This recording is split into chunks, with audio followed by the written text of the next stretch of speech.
Hello, I'm Alex Mansfield, the host of Manny Talks Shooting, and welcome to another episode. This is the shooting podcast where I talk to individuals all across the shooting industry. We'll talk competition, self-defense, concealed carry. If you like this content, check out our YouTube channel, Manny Talks Shooting. And without further ado, let's get to this episode. Welcome, everybody. Welcome back to another episode of Manny Talks Shooting, the shooting podcast where I talk to people on the internet because I can, because you want to listen, and you come in, week out. Without further ado, let's talk about the title sponsor of the podcast.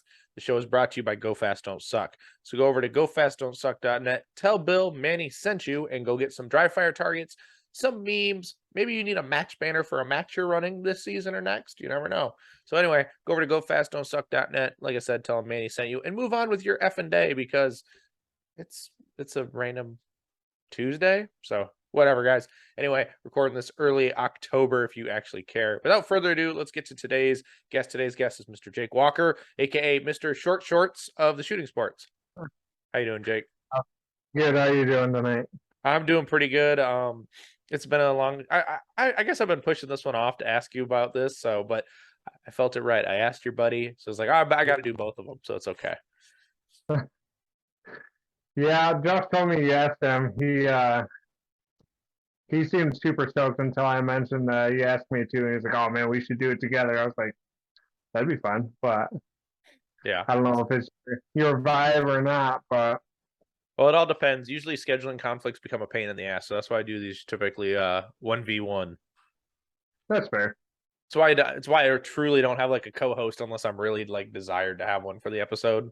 But that's very slim and far between. The only time I've had a co-host was the fact that we were sitting in the same room, and it's like, That would definitely make it a lot easier logistically. yeah. Even though he was from Texas, so. But yeah. So, anyways, guys, we're sitting down with my buddy Jake. If anyone doesn't know, he came in third A class at Carry Optics Nationals, the most stacked heat in all of the world because it was one division, one national, so it's kind of cool. Yeah, that was a good time. Definitely did not expect the heat. Well, I shouldn't say that. I expected the heat. I didn't expect so much A class heat. Yeah, there was a lot of A class heat. There's a crap ton of A class shooters. If I'm looking at there was 2 DQs in A class though, so That definitely probably helped. yeah. But yeah, so Jake, for people who don't know you on the internet, who are you and how'd you get into shooting? So on Instagram, I'm Bullets and Band-Aids. You've probably seen a meme or two of mine or the short shorts. I think I'm most infamous for the short shorts at this point. I got into shooting. I grew up, my dad always took me out hunting and stuff, and we dabbled around with pistols, but we never really did anything worth talking about, really, just kind of shooting trash in the backyard. It wasn't until I started seeing like T-Rex arms and Grand Thumb videos on the internet that I decided to actually take it seriously, which now looking back then, I was still kind of just slinging lead down range, wasn't really actually training per se, but it kind of gave me an avenue in which I was heading towards. So I think that was 2019. I got into 3-gun, thought it was kind of cool, and just kind of did it on the side. I shot like one match a month, and I was pretty into it. But it really took off, I think, at the end of last year and into this year. Yeah, because we met. When did we meet? We met like some April match at South Kent, which is kind of local to you. Yeah, When we were yeah, it's shooting. about 40 minutes away. That was that classifier match, if I remember right. That's when I made B. Yep, because you 3-gunner, and then we found the love for the 3-gun carts, the baby strollers. I still have mine. I was thinking about selling it, but at the same time, it's just I don't take it to matches anymore. But I know if I do any 3-gun in the future, I'm definitely gonna want it. Yeah, or even your night matches. I bet that'd be handy though. So the night matches, yeah, I've considered bringing it to those, but I try and so the night matches are only 3 stages, so it's a little easier to just carry everything. And we get super tactical in those. It's real cringy, but it's a lot of fun. So I try and like do like actual loadouts with that, where I have to carry all the ammo that I'm going to use all night long, I have to have all my mags on me. I have to have a dump pouch for my empty mags, and I think it adds a little bit of a challenge. It kind of gives you, I'll call it a sense of realism, even though like when it comes to reality, am I ever going to need a plate carrier in my rifle? Well, hopefully not, but Yeah. it's unlikely. But it's fun. It's it's cool. Yeah. Those night matches I can definitely see being hella fun, and shooting rifles under nods just makes you feel like you're flexing on us. Yeah, so they have white light divisions too. So we usually have three squads. There's the night vision only squad. Um, and yeah, we basically flex on everyone. Whenever people try and squad with us, we just have them mass director kick them out. It's kind of funny. But and Yeah. then there's usually two white light squads. Yeah. So So if you guys want to white light, come at it. so we need to get someone with an open gun in a night vision squad. Is that what you're saying? Oh my gosh, that would be hilarious. Everyone be like, However, I don't know how finicky the open guns would be in the cold because we shoot it over winter time. But yeah, that would be absurd. you just do it on either the first match that it's not that cold or the last match where it's starting to warm up. Yeah, I think your best bet would be probably the November match. They Yeah. usually only do three. It's kind of a bummer. But so the last match is actually usually the coldest. But Yeah. people get wild. Like, do you know Darren Cruikshank? Yeah, I think so. I think I met him. He's a super big three gunner. Does MMA and stuff. But at the last match, he showed up with a Garand, and he had it suppressed with a SRO on it. It was just a complete abomination. But he ended up it was so cold out that all the grease bearings were freezing up the spinner targets. So what's that shoot? 30-06. hmm It ended up having so much more power than our 5.56 guns that he was the only one that could actually get the spinner over, and he ended up winning the match. Yeah, look at that grand power. Yeah, yeah, it was kind of absurd. I could imagine that. That's for sure. So so Jake, so you said you were shooting with your dad in the beginning, and then you kind of watched the T-Rex videos and whatnot. Um, Mhm. if you had to look back at it now, do you cringe at where you start, like what you thought was right back then? Yeah. Well, I don't necessarily cringe at what I thought was right because I think I was heading in the right direction, but my mental state was wrong. I was very much, like the one reload one type of drills, and I was just like doing reps on reps on reps, but I wasn't ever actually being cognitive about what I was doing correctly or what I was doing wrong. I was just thinking, man, if I do this more and more, I have to get good at it eventually, right? So hmm fast forward 2 years down the road, I really wasn't getting that much better until I got a couple of shooting books and I took a Mason Lane class. And then I started kind of seeing Ben Staker's videos on Instagram. I started kind of actually making things click. I started following people like Joel Park.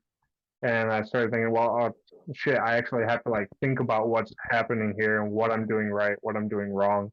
And that's kind of when I started actually seeing progress. hmm Yeah. I mean, at least when you found that kind of that path, through the knowledge of the internet, the books, and it definitely Mhm. makes cutting it out the crap easy. Yeah, I think Ben's best book is that new one, the white book, the that's the explain. one I have. Yeah, I've been told that all his other books are similar information, but each new book is updated. So I believe it's Ben who said if you have the newest book, you don't have to get the old ones. It's all the same information, but updated and more correct. And so don't bother getting the old stuff. The new stuff's where it's at. Yeah, absolutely. Yeah, I like that book. I dabble in it enough. When you look at that book, there's different levels. There's what, one, two, three, and four. Um, Yeah, where do you find I'm sitting. yourself? Hmm? Oh, I'm sitting level 3 right now. Yeah. I kind of so I read every single word up until where I'm at right now. It when I got it, I was B class. I probably would have been fine starting in level two, but I just wanted to make sure there wasn't any information that I missed, because what if there's something there that could have actually helped me a ton. So I read everything up until level three, and then level three is where I started getting the challenging stuff, and I've been in there all of this year, which I got the book this year. Hmm. Um, and I have a couple of tabbed out pages that I like to reference a lot. Yeah. That book is definitely full of chock full of information. Everyone probably likes the reason why you suck page Yeah, because that it hurts your those feelings. breakdowns are super, super helpful. Um, especially the diagnostic portions, like the cues and whatnot. That's taken me a really long way. Hmm. Yeah, absolutely. It's definitely good information. So when I met you, you were shooting a Glock 19, if I remember right, wasn't it not? Yes, And except it was my carry. yep, your carry gun with an RMR at the time. Hmm. Now what are you shooting? So now I am shooting a Shadow 2. I went over to the dark side, if you will, the metal frame. I shot Glock originally because it was my carry gun. I wanted to be proficient with my carry gun. I feel I achieved that, and so now I wanted to start getting actually competitive. And I know I can be competitive with a Glock if I really wanted to, but I've always kind of wanted to try out a CZ. I'd never shot a CZ before, but the Shadow 2 just kind of looked sexy, so I was like, all right, let's try it. Hmm. Yeah, they're definitely pretty cool. I mean, they're pretty damn popular nowadays. Other than that, and the Sig. I mean, the Sig seems to be a little more popular because I think it's a little more affordable. Yeah, that's for sure. So, um, Josh has SIG P320s as well, and I think it's funny. Entry level, the SIG's a lot more affordable, but Hmm. if you want to get it like top tier competition ready, you're gonna end up being about the same amount invested if you go full grade guns and get it all kitted out and whatever. The Hmm. tungsten frame. Josh and I have approximately the same amount into our guns. Um, and I've shot his. It's a phenomenal gun. Like I honestly can't choose which I like better. Well, let me clarify which shoots better. I like mine better. I think it fits me a little more. Hmm. But as for like the trigger, the weight, the frame, it's a very comparable. Yeah, I mean, I guess it comes down to personal preference at the end of the day, right? Hmm. Now, how many trigger return springs have you broken in that gun? So surprisingly enough, I haven't broken any. Well, I don't think I've broken any yet. I started on my practice gun. I started kind of feeling some issues with the trigger. Hmm.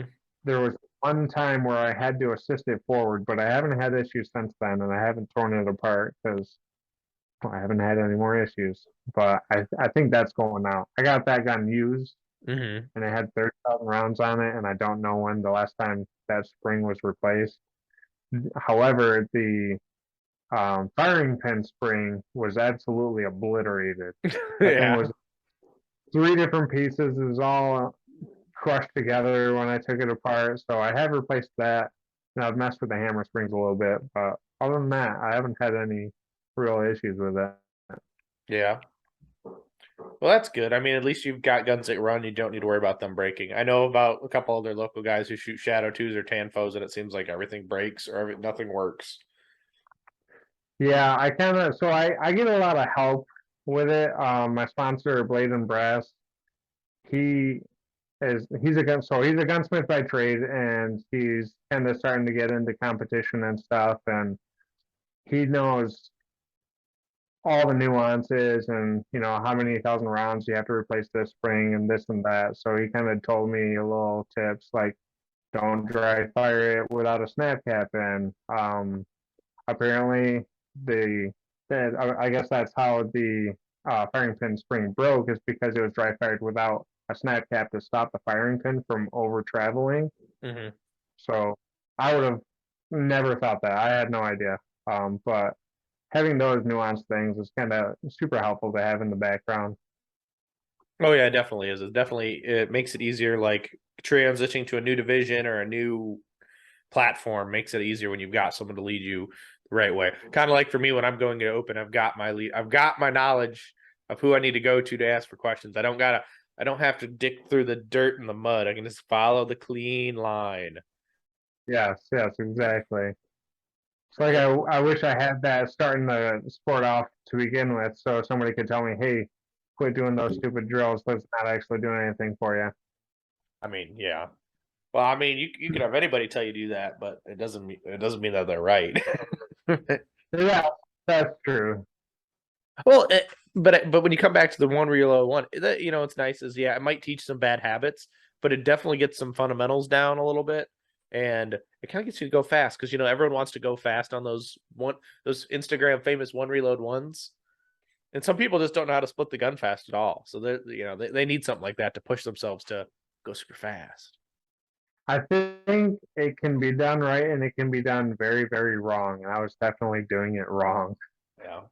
I mean, but if you told Isaac Lockwood not to do a one reload one, he'd probably laugh at you and then smoke you with his time Yeah, I believe that for sure.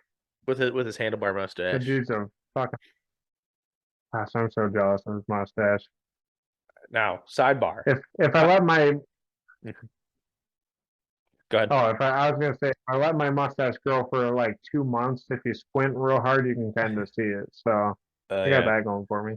yeah. Well, we could compare Tom Selleck's mustache to Isaac Lockwood's. I still pick Tom Selleck. Yeah, I was gonna say that. I mean, he got voted sexiest man on earth, I so mean, it's hard to yeah. But anyways, he's hard got the to. perfect. Even when he's older, like, have you watched him in Blue Bloods?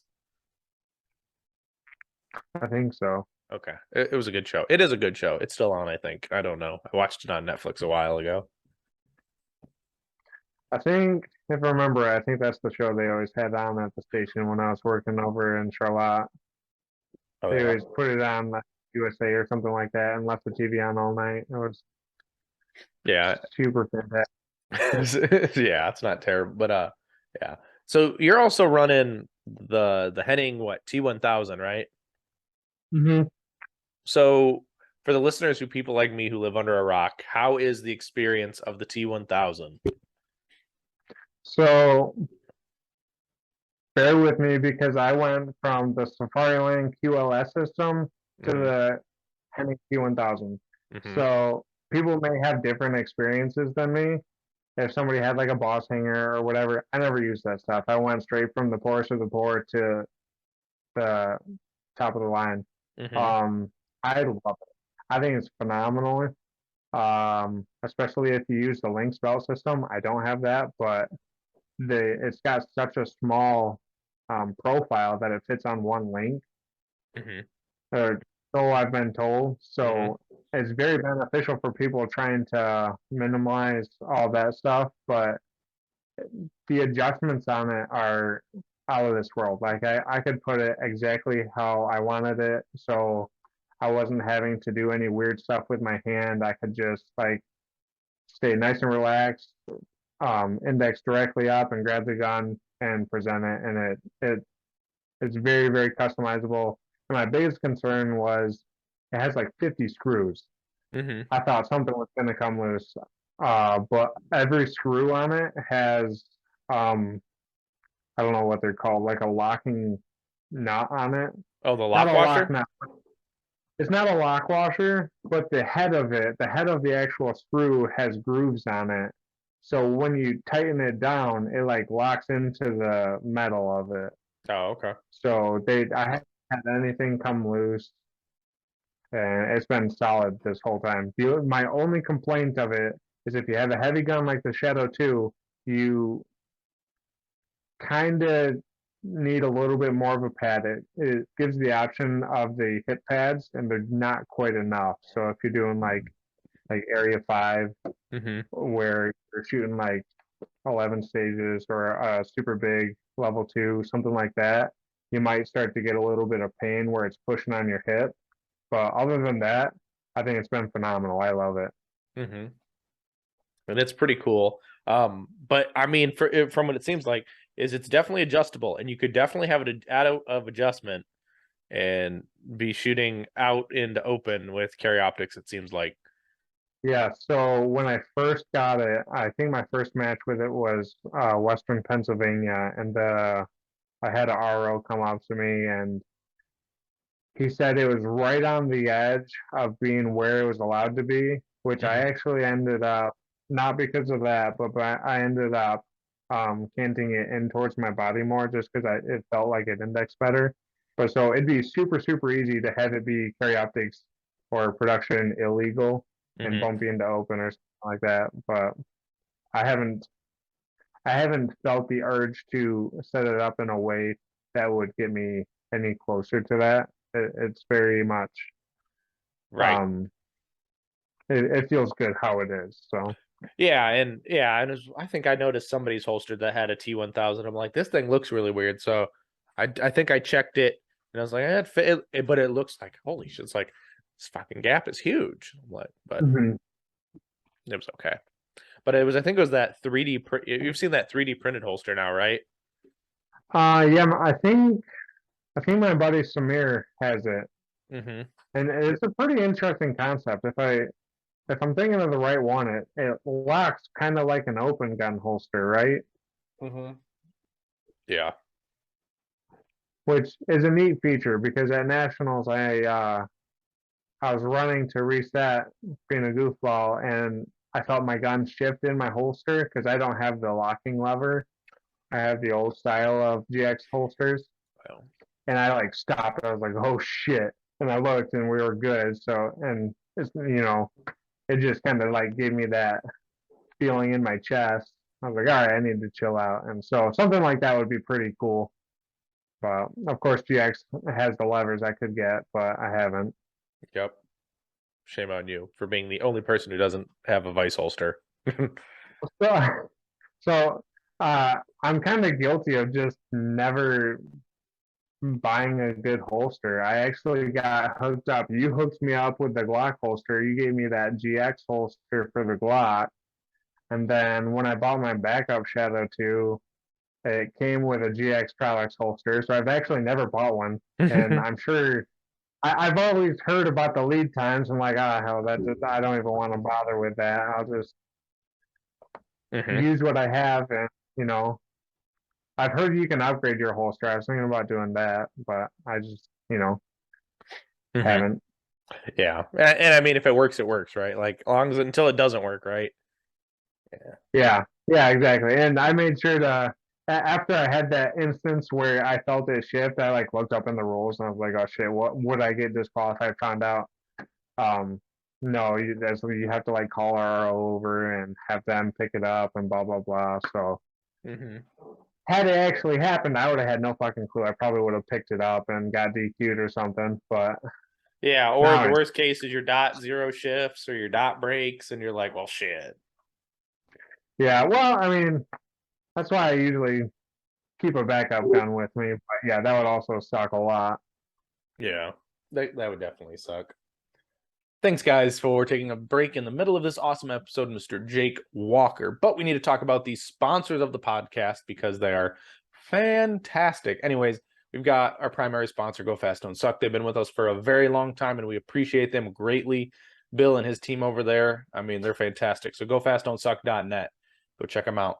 Also, then we've got Hunters HD Gold because Brian's the fabulous, hardest working man in the shooting sports. Go share some love because he loves us all the same. Anyways, guys, go check him out at huntershtgold.com or at the next major match you're going to. Make sure he's there.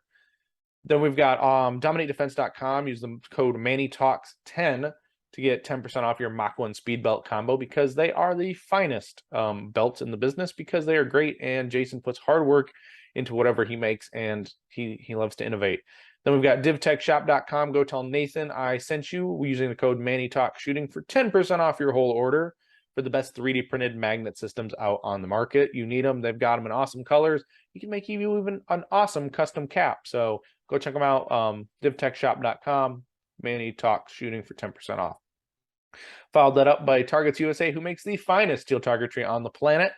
The Steve Anderson says it. I'll say it too. They're great. I love practicing with it and using it. Jason's an awesome dude, and he's always innovating as well, coming up with new designs for different activators and different activating props. So go check them out. TargetsUSA.com. Manny in the comments and let them know I sent you anyway. Then we've got followed up by Laugh and Load, my friends over Tony and Jackie over at the Laugh and Load in the Pew Time podcast. So go check them out. Laughandload.com. Go get some awesome swag you may need, because you can always get a Supreme Division t-shirt. Get open because hashtag only shoot open. They've got Carry Optics Limited, single stack production, all those great ones. And their AFT Agent t-shirts, which are always a big popular seller. So go check those out. We can't forget Tim Harrington Shooting at timharringtonshooting.com. Go check him out. Find a class near you, because he's the guy who got me on the map. So go check them out, guys. Great business. Tim's always shooting, and he's always supporting the sport. And he's giving back, and he's training people to be the best they can be at every level you're at. So you can be a GM or an unclassified. He's going to meet you where you are and make you better. We also can't forget rangepanda.com, Eric Steiner and Gianni Giordano. Great shooters, great company, great merch, great supplies. So you can go get your 3D printed parts for your press, go get your CNC pistol stands, and CNC awesome products they're coming out with. The laser stuff's great. Go check them out, rangepanda.com. And we can't forget to give the love to Mr. Cheely Custom Gunworks, Mr. Matt Cheely, the sponsor of the Michigan Sectional in 2023, as well as Area 5. So Matt's great supporter of the sport, and he's awesome. So go check them out. You need a metal grip on that Staccato or Prodigy, he's got you covered. Go over to ccgunworks.com. I remember the website now because I had to look it up. ccgunworks.com, and go get yourself something off. Tell Manny sent you, and move on with your day. But without further ado, guys, let's get back to this episode with Mr. Jake Walker. So you came in third A class at nationals. What are your current goals right now in shooting? So my goal at nationals was top 50 and first A, so I didn't hit my goals there. I think I'd like to hit top 30 at nationals next year. Will that happen? I don't know. That's what I'm striving for. I'd also like to make M. My goal is to make M before the end of the year, but my last match is at the end of this month, and it's a classifier. If it happens, it happens. If not, cool. There's some that think that I don't belong in M class yet because of my scores at nationals. It's kind of, I don't know. I'm indifferent either way. I just think it's kind of funny that people projected that opinion, but yeah, but if you're beating M's, I mean, we have a decent amount of M's in our area. We might not have a lot of GMs, but we definitely have a lot of M's in Michigan. So if you're able to compete at their level, typically either at level 2s, and whatnot, you should be able to equate to that, right? so that was my thought process, and I'm not resentful towards the disagreement in it, because it definitely shined a lot of light and perspective on it, which is kind of nice, honestly. But the argument posed was my scores reflected an A class percentage. And even though I beat, I think it was 50 plus M class and over 10 GMs, that doesn't mean they're classed appropriately. And it was kind of broken down for me. Like, you could have 50 carry optic shooters and 3 paper GMs at a match, and I can match bomb from that. I would be match bombed by paper GMs at that point. That would make me a paper class, So it's not terribly difficult to class up in the right circumstances. So the scenario of me only scoring 82% of legitimate shooters is a fair perspective. I think it would still be cool to make M class. I think I could be competitive in M class. I also think that it would push me to be more competitive. So, it's neither here nor there. So whether I make it or not, I'm sure I will eventually. But at the end of the season, who knows?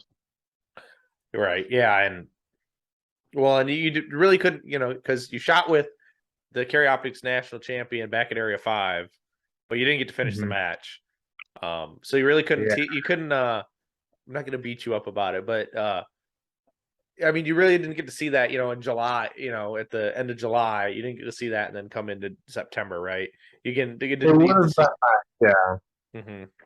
Yeah, especially because so I was spotted with Nils and Morgan Leonhart and her dad, whose name slips my mind. Kevin. Uh, Kevin, yes, phenomenal shooters, and I was on track to beat Morgan at Area 5, but it was very, very close. And so I ended up being able to beat her at Nationals, but her dad ended up DQing at Nationals. So I didn't get to see how I compared against him, which was even more of a bummer Hmm.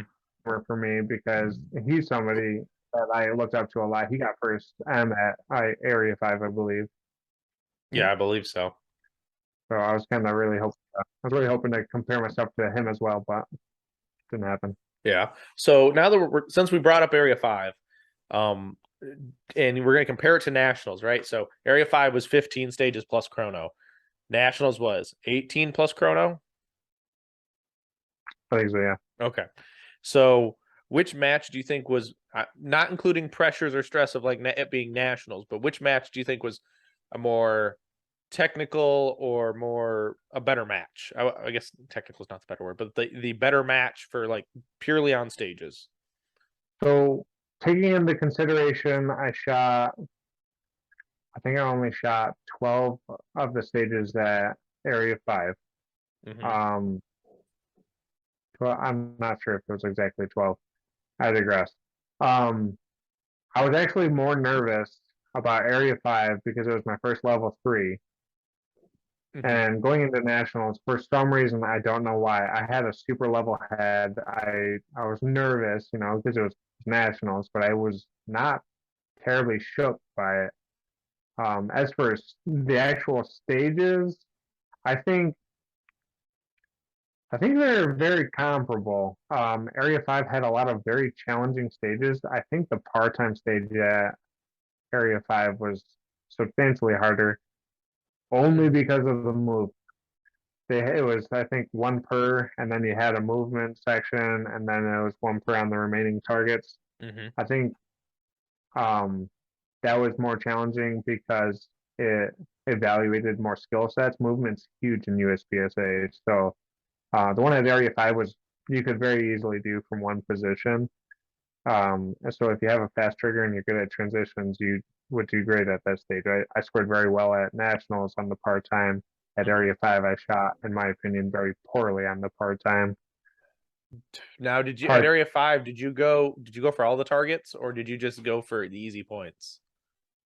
I went for all the targets, and it was my first stage, so I like wasn't warmed up at all, and I'm also very very bad at one for some reason. I don't know why. Um, but so I tried rushing it a ton, which I shouldn't have. I should have probably just got tried to get points. And I think I can't remember if I skipped over a target because I thought I shot it or if I shot a target twice. One of those two. But Hmm. I ended up not scoring well because of my own mental game of it. Hmm. Uh, as for the other stages, though, I think they're very comparable. There was a very diverse selection of hoser stages, long stages, very technical stages. I very much enjoy technical stages. Area 5 had a ton of those, and so did Nationals, of course. Hmm. Yeah, and I mean, I didn't go to nationals because I didn't go to nationals, but yeah, I could definitely see that where there's definitely a mix of stages. There were some stages that looked kind of funny, I guess, until you saw them like in videos because of you know how it looks when you're looking at the matchbook. It's like this is really janky looking.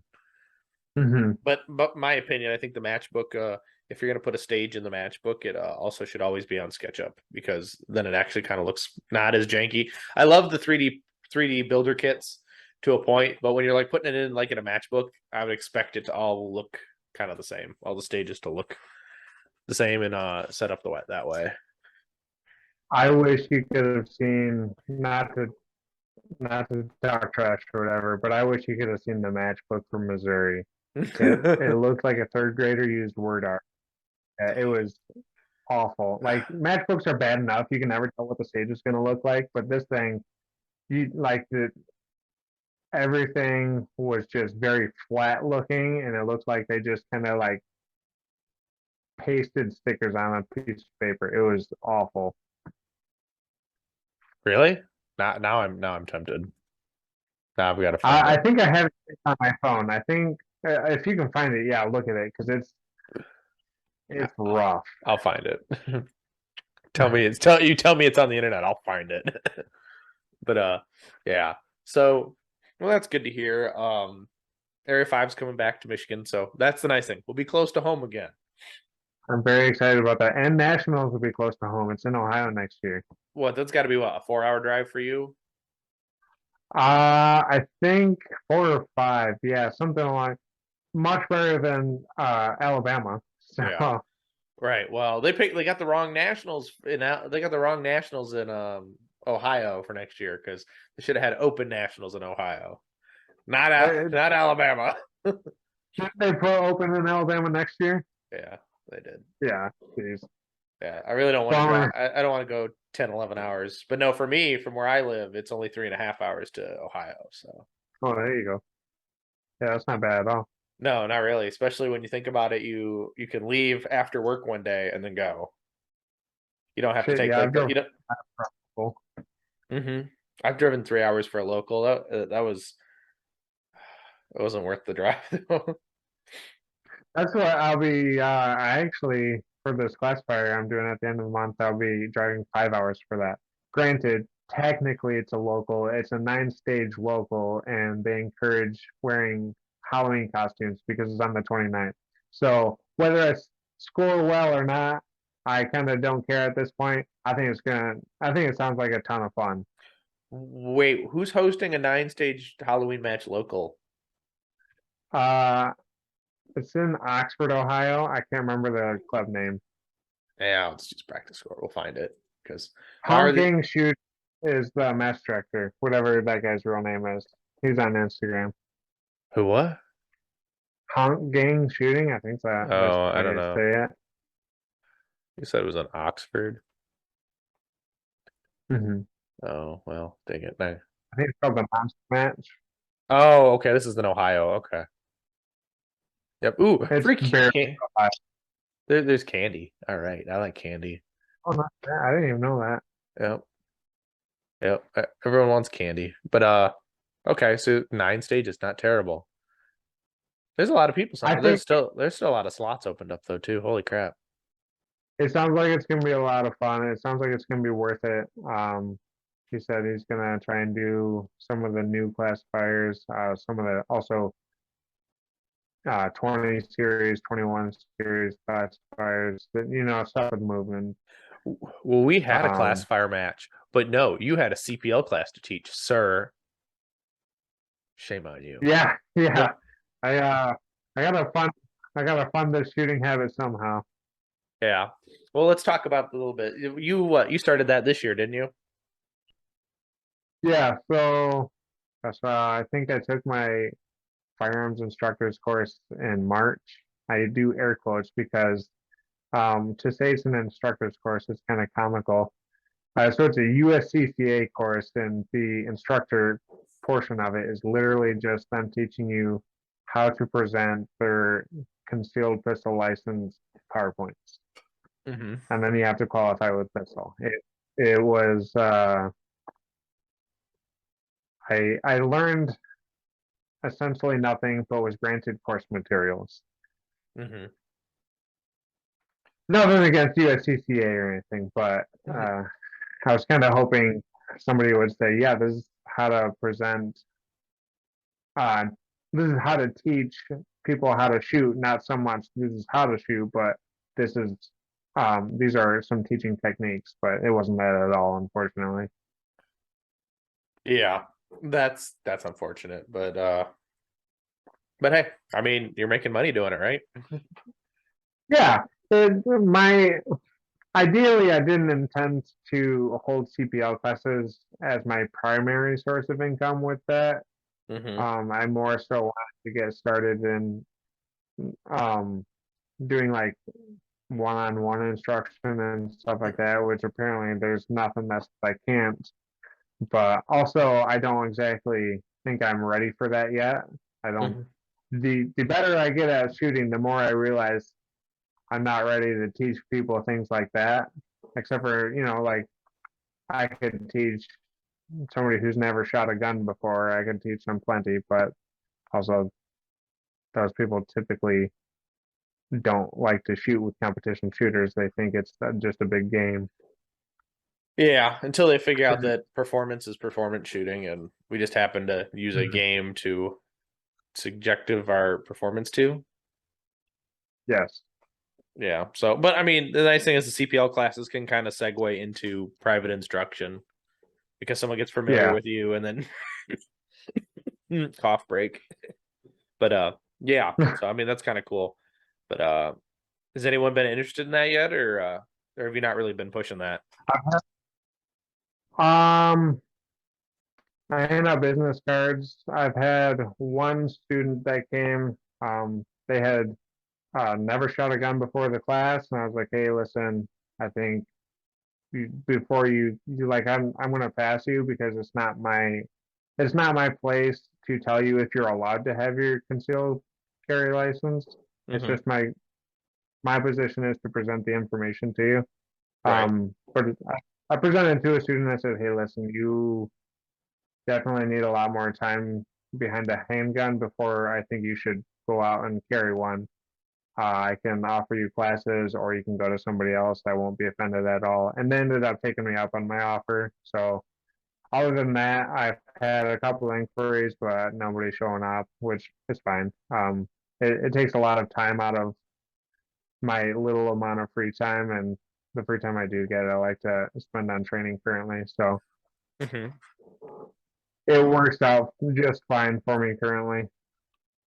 Yeah, I can see that. Where it's that double-edged sword. It's like, it's training somebody. It's it's coaching, and then it's also, all my free time's gone. Yeah, yeah, exactly. It's kind of how I feel about everything I do. Right, like, not that I don't appreciate it and love it, but it's definitely like I could be definitely be doing something else for all the time I put into this kind of stuff. It's Hmm. like I could be sitting there watching television. I mean, I don't play. I'm not a video gamer. Like once I was out of high school, I stopped playing video games. Like that's not true. Maybe I like into my early 20s. Like I was like I didn't play video games after that. I had a full time job. I didn't have time for that shit. Once I had kids, I stopped playing video games, I and have I thought that was going to be significantly more of a bummer, but I have not missed it at all. So that's good. Yeah, I have fur children, so the children wouldn't really care about playing the video games. But besides the point, I mean, yeah, never played them. Don't play them Didn't play them, so I got rid of them. I thought about selling my Xbox, but It's a I'll use it glorified, for DVD. exactly. It's a DVD player. I mean, at that point, with a crappy remote. Until my kids shoved two discs into it, and I had to completely dismantle the whole thing. Then I wanted to sell it again, but I still have it. Yeah, that's true. They didn't do that again, I bet. No, not yet, but I wouldn't put it past them. Right. Yeah, that's for sure. So I did get some listener questions, and then most of them are pretty good. Some of them are hilarious. So we'll start with Oh some of the boy. funny ones. Um, does he change the color of his shorts depending on what he's shooting? No, uh, no. I have This a couple of different pairs of shorts. I just kind of grab whatever's clean. Yeah. So how big is the inseam on most of these shorts then? I have one pair of 6 inch inseams, and those are for when I'm feeling pretty modest. Um, most of my shorts are 4 inch inseam. Oh, okay. Well, then this is a great one. So when will you wear the 3-inch inseam shorts? So when I get a pair with belt loops, I have a pair of not chubbies. Chubbies are what I typically wear. I have a pair of like PT shorts that they had to split up the sides and the Hmm. built-in mesh underwear. I wore those to a match once at a local, and I got a lot of strange looks by some old guys, but they don't hold the belt in place very well. So I don't wear those at majors.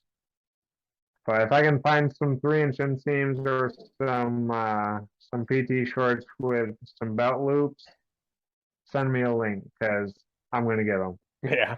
I mean, I guess maybe at a major, if you wore those kind of shorts, you could maybe get for inappropriate dress, but I don't really know if anyone would give you a pet like the procedural for it, / tell you to go home. I was this close on day 3 to wearing those super short shorts at nationals. And I put them on and I put my belt on and I started dry firing and I felt how much the belt was moving. I was like, no, I can't. Not at nationals. Yeah. If it was looking back, if it was summer at Missouri, I would have been all over it at Missouri. But Mm-hmm. it was like 40 degrees when we showed up to the match. Nope, that's definitely pants weather. Yeah. So here's another good one. This one's actually a decent one. You pick one rule to change in USPSA. What would it be and why? Oh gosh. Uh, so I'm probably gonna get a lot of heat for this one. It's a carry optics rule. I think the production optics, the way it is for IPSC, is much more appealing. The magazine capacity, I think it would be fun to reduce it. I don't think it should be reduced. However, production seems more challenging in the sense that your stage planning has to be completely different because of the magazine capacity limits. I Mm-hmm. think that would be fun and carry optics as well because I hate iron sights. I don't want to shoot iron sights. That's the only reason I'm not shooting production is because I want to shoot with a dot. But if they reduce the magazine capacity and carry optics, I think that'd be pretty fun. Yeah. Well, and if you think about it, originally when it was a provisional division, it was 10 rounds. Now, um, now that they've kind of let the 140 millimeter mags come into play, I think it's kind of hard to reel it back at this point. But maybe we'll. I don't necessarily know if they'd separate it. Maybe if this is all blasphemy because I live by one rule: don't open by carry optics and don't carry optics by open. It's my one rule in life. Um, so if they added 2011s into carry optics, maybe we could have like production optics essentially, and then you kind of have them separated so you can have the totally decked out kind of guns that have full mags, and then you got like the 10 to 15 round mags, um, depending. Right. I was even totally game for like a full like a factory mag, just full to the top, right? Like so a Glock 17 mag, you'd get 17 rounds, or a CZ, you'd probably get what, 19? They have 19 round factory mags. So that would be But that wouldn't be a bad idea either, but so I think I can't remember if it was in the pre-show that we were talking about it or not, but I really don't care to get into all that nonsense. I have a group chat with some of my buddies, and it seems like every other week they're coming up with, oh, well, how come we don't have single action and carry optics, blah, blah, blah, blah. I don't care. I usually just say bullshit to troll them and piss them off, but if they did come out with like the limited optics or whatever, I think the only way it would be a fun avenue to go down that road is if they, yeah, like you were saying, also made like a production optics or like a more in division more intended for actual carry guns, not like Shadow twos or stuff mhm. like that. Yeah. I think the only thing I was ever wanting was with my Glock was having a way to protect the frame of the gun. Because as you know, you do reload after reload, you're gonna chew the crap out of that frame. That's always the Yeah, downside. It's like if you add a little yeah, carry mag well, like a mag pool carry mag well, just protect the gun, and then you chew up the mag well, and guess what? You throw it the fuck away, and then you put a new one on. But yeah. That's why I ended up having to stop shooting my carry gun was because the magwell was getting completely destroyed. I ended up having to Dremel the inside of it, um, just to take all the burrs off of it. But I ended up getting two more Glocks, one for a dedicated competition gun and one for a backup gun, which all cumulatively cost less than one Shadow 2, which is kind of comical to me. But hmm yeah, so. Yeah, it's the nice thing about Glocks is you can find them. Everyone's got one. So if your gun goes down, you can easily find another one. Hmm. Yeah. But here's a great question. What is the most valuable piece of shooting gear that isn't a gun, belt, mags, or holster? What what does one qualify as gear? I mean, I Um, don't know. I call everything gear. right? Shit, I don't know. I mm, I'd probably say my reloading press. Does that count? Does that qualify? I mean, we can, but I think they're probably more thinking of what you take on like match day from the question sounds like. But yes, the reloading press is very important because I ain't buying no factory ammo. Yeah, no, a whole bunch of my shooting buddies buy factory ammo or remanufactured factory ammo, and they just have a hell of a time with it. I'm like, dude, you gotta either buy quality ammo or start reloading. I guess if like we're talking about stuff that we bring to the range though, I have a set of Safariland little tiny silicone in-ear pro. They they're terrible for rifle, but for pistol they do just a good enough job, and they're super super comfortable. I will never not own a pair of those. They're phenomenal. Um, Most people, they're you can't wear them with open. You're definitely gonna have to double up with that, but they're just enough to where you can still hear people talk. But I've not had any issues with them drowning out the sound from shooting when I'm shooting at least. Hmm. Yeah. And they're like $20, super cheap. Right, yeah, you can't beat super cheap. Super well, long as it's super cheap that works. I'd have to say that. Mhm. Because if it's super cheap and doesn't work, then it's just a pain in the ass. Then you wasted $20. Yeah, that's a waste. But yeah, they come in a little aluminum carry case. I clip it right to my bag. It's always attached to my bag. I can, I just wash them after they get dirty or whatever, get a bunch of earwax on them, put them back in the carry case, and I'm ready for the next match. They're good to go. Yeah, well, that is nice. That is nice. Now, I think we've talked about this before, but every match you pretty much have a dumpster fire, except for nationals.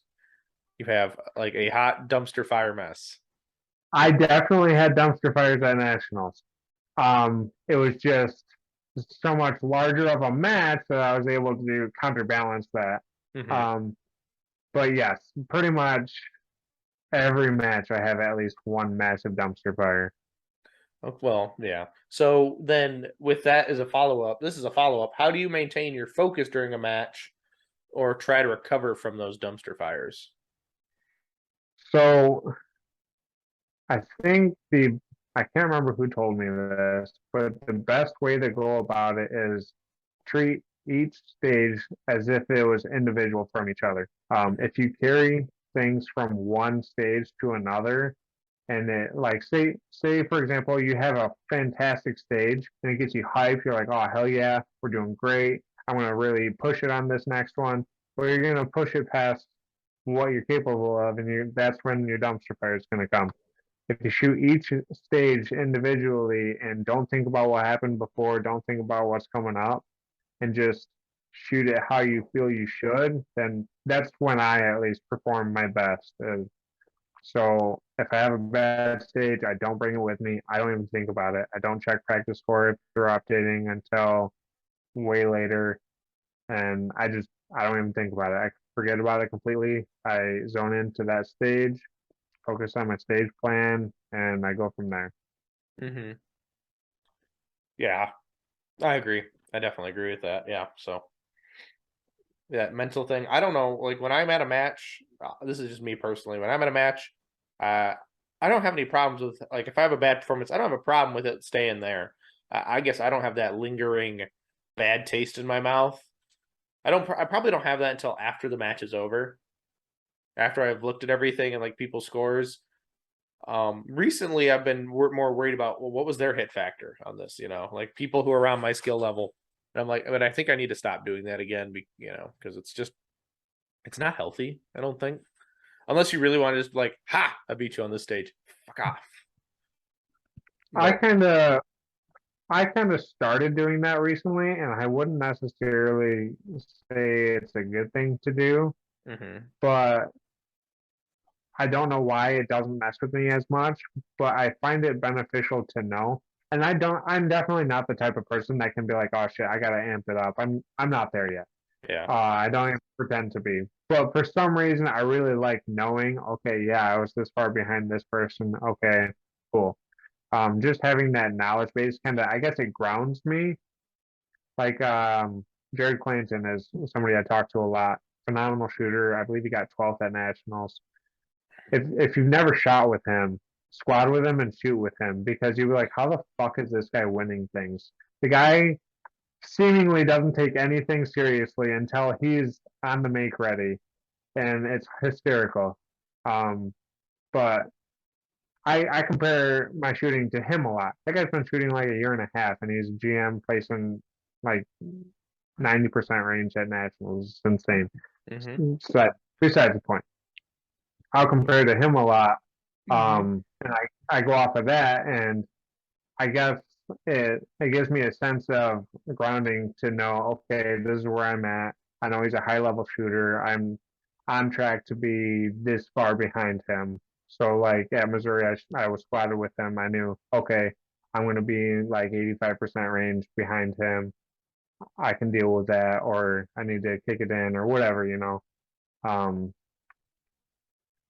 I wouldn't say I need to kick it in. I need to focus more. Typically, my biggest issue is focus. I do a whole bunch of shit talking on the side with my buddies instead of actually going and thinking about my stage plans and stuff like that. Mm-hmm. But yeah, so yeah, and that I guess that's a good thing, like having a chase guy, right? Not necessarily try to push to like burn out and be like go over your 100, but it's definitely nice to have that like as long as they're consistent, right? I guess the problem is with some people who pick a chase person is that the person that they're chasing isn't consistent. And I had that problem for a while when I was shooting against a local guy here. Um, we'd shoot almost every match together, or every match I shot, he was shooting. And I would use him as a chase, and it didn't really work because he had a lot of issues. He was able to split the gun kind of fast, get good points, but then he'd have two bad stages, and he would be like, "Okay, so you beat me, but you really didn't."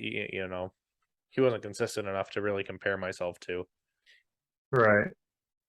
But yeah, so yeah, so I don't say that it's bad either, but I do recommend that for people though. Like if it's like if you got a guy you always shoot with and you squad with them, even better is if you don't squad with them, right?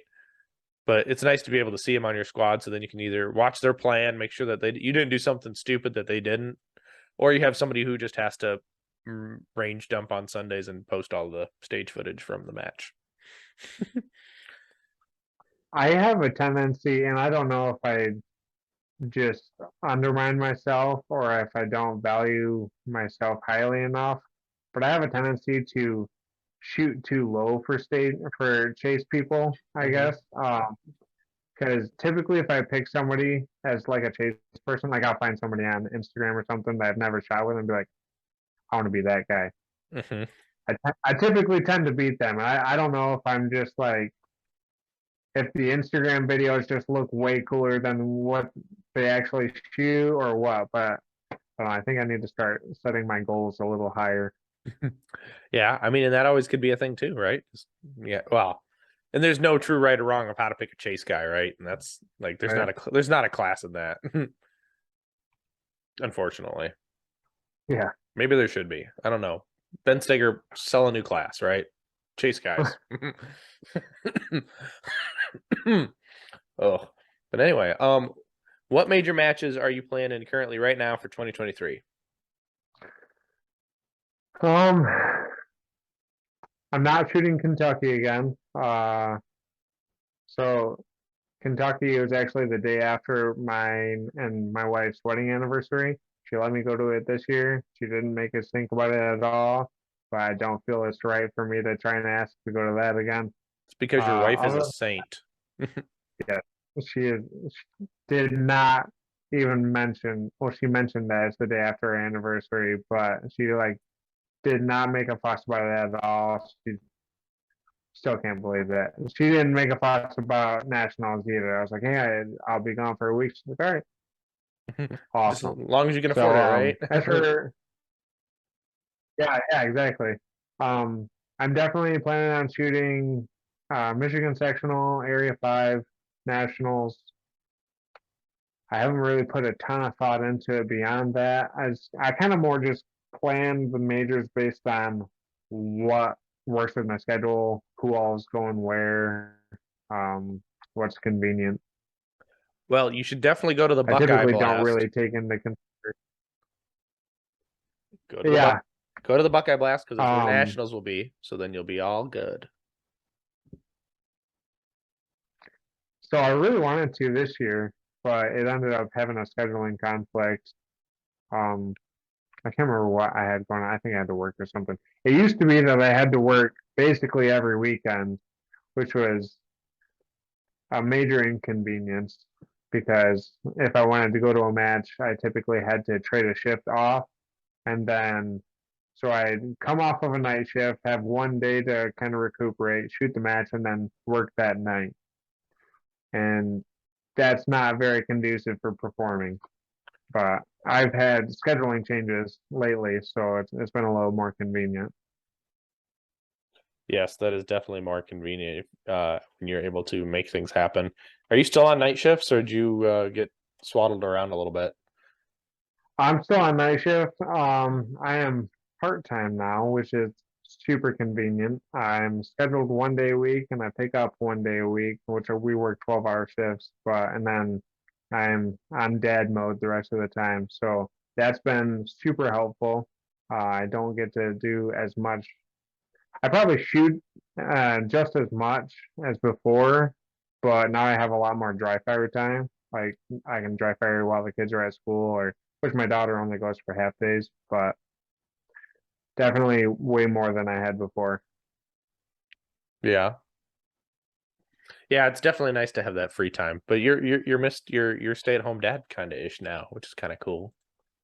It is pretty neat. Yeah, I worked 60 hours a week for 5 years while my wife was going to school.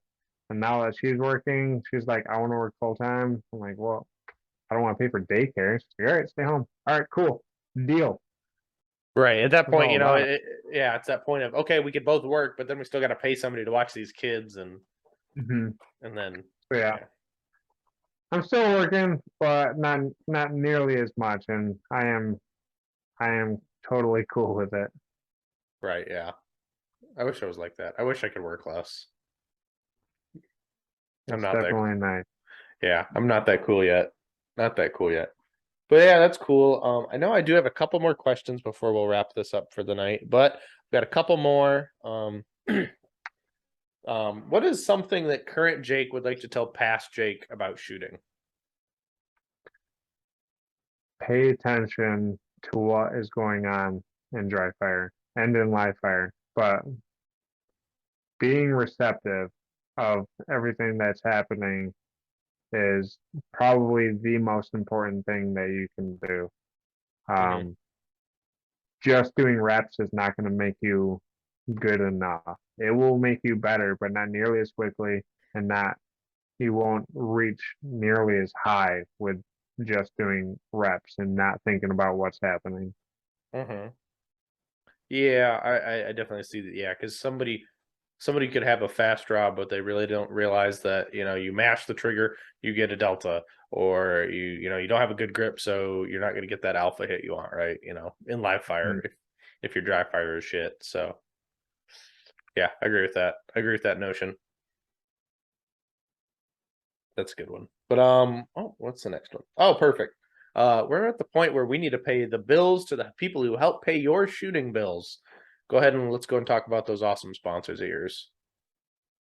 So I'm currently with Summit City Bullets. Uh, he's out of Indiana. Super cool guy. Hooks me up. Bullets are good quality. They have the high tech coating. They're 356 um, diameter, which if you didn't know, blue bullets is 355. Some people prefer that slightly thicker um, bullet diameter. I love them. They shoot great. And then my primary sponsor is Blade and Brass, Brandon. He helps me out a ton. He hooked me up with that Henning hanger. He hooked me up with a whole bunch of double alpha pouches. He got me discounts on all the Cajun Gunworks parts. He did all the work on my Shadow 2 for me, does Cerakote. And also now he is a full-time gunsmith for Beretta. So that's pretty cool. Mm-hmm. It takes away a little bit, but I suppose that's all right. Well, that is pretty cool. Now that he works at Beretta, he can make JJ's Beretta even Beretta. Ah, ha, ha, ha, ha, ha. I asked him, so when he went full-time with Beretta, I was like, so you gonna hook me up with a free Beretta? And he just laughed. I was like, well, I mean, I'll shoot a Beretta if it's free. I don't care. The problem is I'll it needs to buy it. be two free Berettas. Yes. Which 'Cause, hasn't happened yet. So yeah. Well, I want to fiddle around with that new carry optics gun they have. The 92X performance carry optics. they had it at Nationals, so they had like a little. So they had the Bill Drill side match, Mm-hmm. and then they had the Steel Challenge Beretta side match, which I'd never shot Steel Challenge in my life, so that was kind of eye-opening. But yeah, they had that Beretta there. You could shoot it with irons or an optic, and the first place winner of it they won the Beretta, which of course Mason Lane ended up winning. But it the trigger's nice. It's a nice gun, but the grip angle is so astronomically different than any gun I've ever held. And I've shot a Beretta 92 once, way, way long time ago before I was even into shooting. Mm-hmm. But I had to hold my hands at such a significantly different angle that every single shot I broke, I had to like readjust every single time. So I shot absolutely terribly on that little steel challenge stage. But I was actually talking about it to JJ Ricazza, and he said, yeah, he has I can't remember if it's Lock Grips or who makes it, but he's got like a back strap on his to adjust that grip angle, which Hmm. apparently helps a lot. Yeah. Well, so now we got the 2011, SIG M&P kind of style. We got the Glock angle, and now we got the Beretta angle. So I hated it. I absolutely hated it. But I didn't get to feel it. Like same with Shadow 2. I hated the Shadow 2 until I got decent grips and actually fitted it to me, and now I love it. So I'm sure Mm-hmm. it'd be a phenomenal gun if I actually took the time to fit it to me. Right. Yeah. I mean, yeah. And grips make a difference. And that's like the cool thing about those hammer fired guns. You can get those super aggressive palm swells or one palm swell, one thin, super aggressive, not as aggressive. Yeah, I think I went through 4 different sets of lock grips before I found something that I like and that fits me really well. Yeah. And you could have just like gone to their location since they're so close. I did pick them up there, but I was doing like custom bullshit with them. I got a set of the Roughnecks, and they weren't aggressive enough, and I got a set of the Palm Swell Bogies, and they weren't quite thick enough. I I still think they should have been a more aggressive texture, but they said they can't make it more aggressive. Whatever, okay. Um, so I ended up getting the another set with the additional custom thickness, and I went way too big on that, and then I had to have them reduced, and then I had to get a matching set. So, Oh, so yeah, that is definitely a pain in the ass. but now that I have them exactly how I like them, they're phenomenal. So, Right. Right. And that's the good thing, right? As long as the gun fits you, right? hmm. So the last question I have for you is where can they find you on the internet? um, well, so my primary posting place is Instagram. I think I'm on my 4th TikTok account. They keep banning me, so don't even fuck with it over there. You're not going to be able to keep up with how many accounts I have to make. But bullets and band-aids on Instagram. I'm not cool enough for like an official website, so I don't have anything like that. But um yeah, I just mainly post shooting videos and shitty memes. Hey, we all like the shitty memes sometimes, right? Right. Yeah. Well, because everyone loves memes. Everyone, I don't care who you are, memes are hilarious Yes. because most of the time they're about you. Just kidding. Yeah, most of the time, yeah. I Right. used to post some spicier ones on another page, but I figured I should probably stop doing that if I didn't want to end up on some ban list or something. Yeah, that's probably a good thing. Well, Jake, I thank you, brother, for coming on. It's been a pleasure. It's been fun. We've known each other for a while, so this is kind of always fun to do. Yeah, I appreciate you having me, man. This was a blast. Yep. Now, yeah, thank you. We'll have to do this again. We'll probably have to get Josh on here at the same time too. So then you guys can bromance, and I'll just be in the corner. I don't know if you can handle that kind of heat, man. We feed off each other a lot. Yeah, exactly. Well, we could probably make it happen. But thank you again, Jake, for coming on. And to listeners, thank you for checking out this episode of Manny Talks Shooting. Until next time, get out and do the things, and I will see you on the next one.